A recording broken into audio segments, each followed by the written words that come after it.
సమంత అభిమానులకు ఓ good news వచ్చినట్లే. తెలుగు మీడియా రిపోర్ట్స్ ప్రకారం హీరోయిన్ సమంత మళ్ళీ ఒక తెలుగు సినిమాకి సైన్ చేసిందట. అది మరెవరితోనో కాదు, స్టార్ హీరో జూనియర్ ఎన్టీఆర్తోనే అని తెలుస్తుంది. ప్రస్తుతం ఈ విషయం ఎంతో వైరల్ అవుతుంది.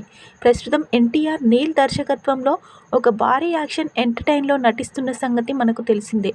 ఆ సినిమా పూర్తయ్యాక ఎన్టీఆర్ త్రివిక్రమ్ శ్రీనివాస్ కాంబినేషన్లో ఒక ప్రత్యేకమైన కాన్సెప్ట్ మూవీ ప్లాన్ చేస్తున్నారు. ఈ సినిమా మురుగన్ కాన్సెప్ట్ ఆధారంగా తెరకెక్కబోతుందని తెలుస్తుంది. అందులో హీరోయిన్గా సమంతని త్రివిక్రమ్ ఫిక్స్ చేశారని సమాచారం.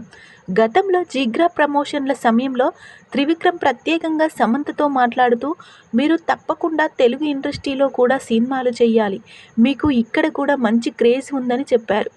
దానికి సమంత కూడా బాగున్న కథలు వస్తే తప్పకుండా చేస్తాను అని స్పష్టంగా స్పందించింది. ఇప్పుడు ఆమె మాట నిలబెట్టుకుంటున్నట్లు ఉంది. సమంత జూనియర్ ఎన్టీఆర్ కాంబో మళ్ళీ రాబోతున్నట్లు కన్ఫర్మ్ అయింది. ఒకప్పుడు ఈ ఇద్దరి జంట బృందావనం, జనతా గ్యారేజ్ వంటి సినిమాల్లో కనిపించి ప్రేక్షకులను ఎంతగానో ఎంటర్టైన్ చేశారు. ఇప్పుడు మళ్ళీ ఈ కాంబినేషన్లో స్క్రీన్పై రచ్చరంబోలా చేయనుందని ఉత్సాహం అభిమానుల్లో స్పష్టంగా కనిపిస్తుంది. మొత్తానికి సమంత అభిమానులకు నిజంగానే ఇది ఒక వెరీ హ్యాపీ న్యూస్ అని చెప్పవచ్చు.